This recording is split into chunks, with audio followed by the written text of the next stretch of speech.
حضرت مالک بن دینار رحمۃ اللہ تعالی علیہ فرماتے ہیں مجھے اللہ نے 60 حج کرنے کی توفیق عطا فرمائی۔ کتنے؟ بول کے بتائیں۔ نبی پاک صلی اللہ علیہ وسلم نے فرمایا جس پر حج فرض تھا اس نے کیا نہیں، بغیر حج کیے مر گیا، یا یہودی ہو کے مرے گا یا عیسائی ہو کے مرے گا۔ اتنا بڑا حکم ہے حج کے حوالے، لیکن لوگ انتظار کرتے رہتے ہیں پتہ نہیں کس چیز کا۔ حضرت مالک بن دینار فرماتے میں نے 60 حج کیے، ایک حج کے موقع پر میں نے بڑا رش دیکھا، لاکھوں کا اجتماع ہوا۔ کہتے ہیں لاکھوں کا مجمع تھا تو میرے دل میں خیال آیا، میں نے کہا اے اللہ اتنے لوگ آئے ہیں، ان کا حج قبول بھی ہوا ہے کہ نہیں؟ فرماتے ہیں میں سوچ رہا تھا تو رات کو نا خواب میں نے کسی کہنے والے کو کہتے ہوئے سنا کہ سب کا قبول ہو گیا ہے۔ بلخ کا رہنے والا محمد بن ہارون بلخی ہے، اس کا حج قبول نہیں ہوا۔ فرماتے ہیں شہروں کے علیحدہ علیحدہ خیمے لگتے تھے، اب کہتے ہیں میں نے سویرے اٹھ کے ڈھونڈنا شروع کر دی، ڈھونڈتا ہوں وہ بندہ ملے۔ کہتے ہیں جہاں بلخ شہر کے لوگ رہتے تھے وہاں چلا گیا تو میں نے لوگوں سے پوچھا تم میں محمد بن ہارون بلخی کون ہے؟ لوگ کہنے لگے وہ تو بڑا نیک آدمی ہے، پرہیزگار ہے، بڑے بولے بالے، بڑے اللہ والے، ریاض آپ کو بس ہم ہی جانتے ہیں، وہ تو بڑا نیک ہے، پرہیزگار آدمی۔ میں نے کہا اچھا کہاں ہے؟ انہوں نے کہا پہاڑ کے پیچھے اس نے خیمہ لگایا ہوا ہے، ساری رات عبادت کرتا ہے، سارا دن روزہ رکھتا ہے، قائم اللیل ہے، صائم الدہر ہے۔ کیا بات؟ فرماتے ہیں میں ان لوگوں کی بات سن کے حیران ہو گیا کہ مجھے کیا بتایا گیا، یہ کیا کہہ رہے ہیں؟ فرماتے ہیں میں پہاڑ کے پیچھے گیا۔ حضرت مالک بن دینار علیہ رحمہ فرماتے ہیں جب میں وہاں پہنچا تو میں نے اس شخص کو مصلی پہ بیٹھے دیکھا، کثرت عبادت کے آثار اس کے وجود پر نظر آ رہے تھے، سیدھا بازو اس کا کٹا ہوا تھا۔ فرماتے 2 رکعتیں مکمل کر کے نا میں نے اسے السلام علیکم کہا تو مجھے کہنے لگا وعلیکم السلام، آپ مالک بن دینار ہیں؟ میں نے کہا بڑی اس کی فراست ہے۔ فرماتے پھر اس نے ٹھنڈی سانس لی، کہنے لگا آپ کو خواب آئی ہوگی کہ میرا حج قبول نہیں ہوا۔ فرماتے ہیں مجھ پر اور بجلی گری کہ کیا کہہ رہا ہے؟ فرماتے میں نے کہا یار لوگ بھی تیری تعریف کر رہے ہیں اور تیری بصیرت بھی بڑی ہے تو یہ ماجرا کیا ہے؟ کہنے لگا آپ نہ پوچھیں۔ یہ کہہ کے اس نے رونا شروع کیا، دیر تک روتا رہا۔ میں نے کہا نہیں یار تو بتا۔ کہنے لگا نہیں آپ نہ پوچھیں، آپ ناراض ہوں گے۔ میں نے کہا میں نہیں ہوتا، تو بولنا۔ کہنے لگا حضور 24 سال ہو گئے مجھے حج کرتے ہوئے، 24واں حج ہے میرا، اور ہر سال کوئی اللہ کا ولی آ کے بتاتا ہے کہ جا چلا جا تیرا کوئی نہیں قبول ہوا۔ کہتے ہیں اس نے مجھے کہا حضور 24واں حج ہے، ہر سال کوئی بتاتا ہے۔ میں نے کہا تیری غلطی۔ کہنے لگا میں اپنی ماں کا نافرمان۔ میں نے کہا واقعہ کیا ہوا؟ کہنے لگا حضرت اللہ نے مجھے دولت دی، مال دیا، زمینیں دی تو میں عیاش ہو گیا۔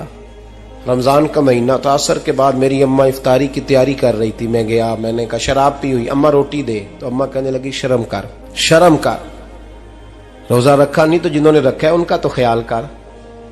کہتے اماں کی بات کا مجھے غصہ لگا۔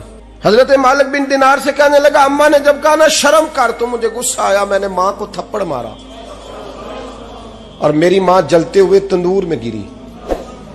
لوگوں نے مجھے پکڑ کے اندر بند کر دیا کمرے میں، ساری رات میں شور سنتا رہا پر نشے میں دھت رہا۔ سویرے آنکھ کھلی تو میری بیوی بیگ باندھ رہی تھی۔ میں نے کہا کہاں جا رہی ہو؟ کہنے لگی جو ماں کا نہیں بنا میرا کیسے بنے گا؟ میں نے کہا میری اماں کا، وہ تو لوگوں نے رات کو ہی دفن کر دی جنازہ پڑھ کے۔ تڑپ کے کہنے لگا مجھے کیوں نہیں بتایا؟ تو کہتے ہیں لوگ کہنے لگے تیری مرتی ہوئی ماں کہہ گئی تھی اسے میرا منہ نہ دیکھنے دینا، میرے جنازے کے قریب نہ آئے۔ حضرت مالک بن دینار فرماتے ہیں جب اس نے یہ بات سنائی تو میں نے بھی اس کے منہ پہ تھپڑ مارا۔ میں نے کہا تو اسی قابل ہے۔ کہتے ہیں وہ رونے لگا، حضور دعا کرے اللہ مجھ سے راضی ہو جائے۔ کہنے لگا جب ماں کی انتقال کی خبر ملی تو میں نے کلاڑی لے کے وہ ہاتھ کاٹ دیا جس سے ماں کو مارا تھا۔ میں نے ساری جائیدادیں خیرات کر دیں۔ 24 سال ہو گئے، 24 سال ساری رات نماز پڑھتا ہوں، روزہ رکھتا ہوں، حج کرتا ہوں، پر ہر سال کوئی آ کے کہتا ہے جا دوڑ جا تیرا کوئی نہیں قبول ہوا۔ حضور دعا کرے مالک راضی ہو جائے۔ فرماتے میں تھپڑ مار کے آ گیا، میں نے کہا تجھ سے راضی ہو جائے اتنے ظالم سے؟ امام مالک فرماتے ہیں رات کو آ کے سویا تو مجھے خواب میں رسول پاک کا دیدار ہوا، تو نبی پاک علیہ السلام نے فرمایا مالک تو اسے مایوس کیوں کر آیا ہے؟ اللہ تو بڑا مہربان ہے۔ کہا حضور ماں کے نافرمان کو معافی کیسے ملے گی؟ تو امام مالک فرمانے لگے نبی کریم نے فرمایا جا اسے جا کے بتا دے تجھے قیامت میں تیری ماں کی وجہ سے بخش دیا جائے گا۔ کہا حضور اماں کی وجہ سے کس طرح؟ تو محبوب فرمانے لگے اس کی ماں قیامت میں اس کے خلاف مقدمہ دائر کرے گی رب کریم کی عدالت میں، اے اللہ میں نے 9 ماہ پیٹ میں رکھا، درد سہ کے اسے جنا، جگر کا خون پلا کے پالا، اور اسی نے مجھے قتل کیا۔ رب کریم اس کی ماں کا مقدمہ سن کے کہے گا اٹھاؤ اس کو دوزخ میں پھینکو، اس نے ماں جلائی تھی اسے بھی جلاؤ۔ محبوب فرمانے لگے جب پکڑ کر کے مالک اس کو محمد بن ہارون کو لوگ لے جائیں گے نا جہنم کی طرف، ابھی فرشتے گھسیٹیں گے ہی تو پلٹ کے پھر اماں کی طرف دیکھے گا، اور دوسری دفعہ پھر گھسیٹیں گے تو پلٹ کے دیکھے گا، اور تیسری دفعہ پھر پلٹ کے کہے گا اماں یہ مجھے جلانے لگے، اماں یہ جہنم میں پھینکنے لگے۔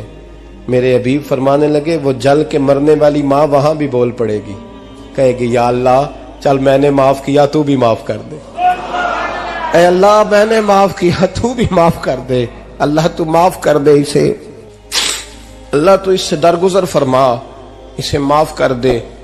میرے محبوب پاک علیہ السلام فرماتے رب کریم کہے گا اس نے تجھے جلایا، تو کہے گی اللہ یہ تو بیٹا تھا اس نے جلا دیا، میں ماں ہوں، میرے سامنے جلے تو میں کیسے برداشت کر سکتی ہوں؟ فرمایا اس نے جلا کے مارا تھا، پر اسی ماں کی وجہ سے رب کریم اسے جنت عطا فرمائے گا۔